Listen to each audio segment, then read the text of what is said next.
Guys, listen to me for a moment. So if you've made a decision in 2026 to start this fitness lifestyle, I want to tell you, the gym will teach you lessons that actually matter in your life, like discipline, showing up when you don't feel like it, and embracing your discomfort and trusting the process even when you don't see the results yet.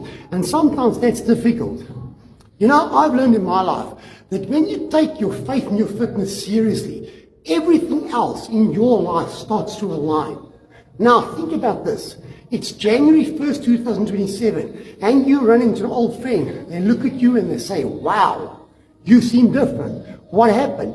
And you simply say, 2026 was finally the best year of my life because I focused on what mattered, myself and Father God. You know, the Bible says in 1 Corinthians 9, verse 27, I discipline my body and bring it under control. And that's important. You know, faith builds your spirit.